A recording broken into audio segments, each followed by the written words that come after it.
Shalom Aleichem. Good Erev. Chag Sameach to everyone here. It's always a privilege to speak about Chag Sukkot, and in particular, the holidays always have a theme and a particular message for us to draw from to help us with our relationship with the Kadosh Baruch Hu and how we should analyze and see who we are and what's going on around us. Chag Sukkot, in the beginning of Masechet Sukkah, gives us a huge important factor of the importance of the mitzvah of Sukkot in general, of being in a sukkah in particular. The Gemara and the Mishnah start off by talking about the dimensions of the sukkah. That is the very first mitzvah that's referenced. Not a dalminim, how tall it can't be. It can't be above 20 amot. It has to be at least 10 tzvachim. It needs at least 3 walls. It needs to have schach that are at least more shade than sunlight. But when the Gemara starts to analyze how tall is its maximum height, and it quotes 3 opinions. The first opinion is Rabbi, who's going to be the focus of the conversation. Rabbi mentions that the Gemara uses, there's a passage from the Torah that says, "L'man yidu dorsechem ki b'sugot hoshafti b'nei Yisrael," that the children of Israel should know. HaKadosh Baruch Hu says to us in Vayikra, Parach Gimel, that we should know when we're sitting in the sukkah that we left Mitzrayim, and once upon a time we sat in Sukkot. So there is an ultimate machlokes. What does that mean, Sukkot? Ki b'sugot hoshafti b'nei Yisrael. What does that mean? Some say it means that we were physically in a location called Sukkot. When we left Egypt, we were in Sukkot, and we moved from Sukkot to Ramses, and now as part of our traveling, and therefore we remember the physical encampment that the Jewish people had once upon a time. In the Machlokas in the Gemara, Daf Yud Aleph is called Rabbi Akiva's Shita of Sukkot Mamash. But there's other explanations, such as Rashi, Ibn Ezra, Chasam Sofer, and many others who say, no, that when it says Sukkot Hoshafti B'nei Yisrael in the Pasuk, it means that we were dwelling in Hashem's sukkah, the Anei HaKavod. Now the reason this is so important is because it explains also the explanation of Rabbi. Rabbi, who holds your sukkah can't be above 20 amot, is because lo shilta ba'ina, our eyes can't follow the walls all the way up to the schach. It's not possible. And why is that so important? Because Rashi had pointed out earlier that the schach is the reason we have the name sukkah. Sukkah is because of the name schach. And if I can't see the schach, I don't know I'm in the sukkah. But now there's another level, a deeper level.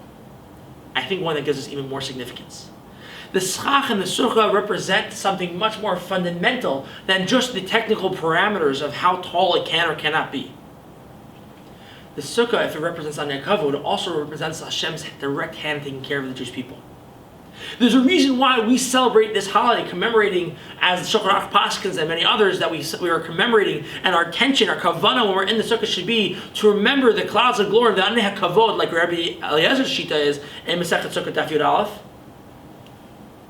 And the reason that's important is because Hashem, when He took us out into the desert, He didn't have to give us the Anei HaKavod.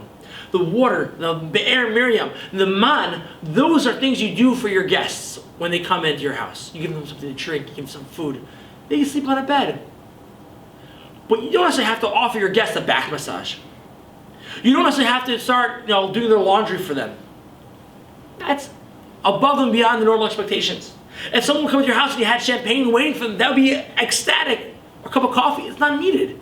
It's above the normal realm of expectations. When we went into the desert, Hashem had to give us water and food to eat.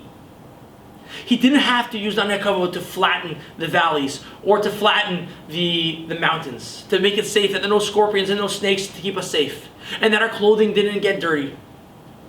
That was unnecessary. That was Hashem expressing to Him His relationship to us beyond what was necessary. And when He took us out of Egypt as well, that was for a reason. It wasn't just to be, hashtag let them free, hashtag let my people go. It was, we are going free for a purpose, for a particular reason. And the Kedushas Levi, Rabbi Yitzchak Levi Berdishev explains by Pesach an idea that we can see here as well. We see by Pesach, we call it Chag HaPesach, even though the Torah refers to the 7-day holiday as Chag HaMatzot. And he explains the Jewish people always try to talk about a holiday or something of significance from the perspective of Hashem, while Hashem does the inverse. Hashem speaks about it calling Chag HaMatzot because He's showing our faith in Him, that we went into the desert without food. We ate the matzot. We call it Chag HaPesach because Hashem literally passed over us and spared us. He saved us. He gave us the ability to leave Egypt and survive. When it comes to our tefillin, the Gemara Brachos says, Hashem's tefillin says, Mika Amcha Yisrael, but our tefillin says, Shema Yisrael, Hashem Elokeinu Hashem Echad. Our tefillin says, how great is God? And his says, how great are the Jewish people? It's constantly us talking up to Hashem, how great Hashem is, and Hashem saying, look how great my people are. Sukkot is the same. The Anek Kavod, or us saying about HaKadosh Baruch Hu, look how much he cares about us. Look how much he took care of us, and how long he took care of us in the desert for 40 years. How much care he had, and how much he loves us, and that's why he gave us above and beyond the water and the bread, but rather, he even gave us the clouds of glory. And that should be our kavanah when we're in our sukkah. Bezrat Hashem, we can have the highest level of kavanah, that when we're there, we're thinking, thank you Hashem for the nekavod, thank you for taking us out of Egypt, thank you for being our father, and for us being your people. Everyone, Chag Sameach.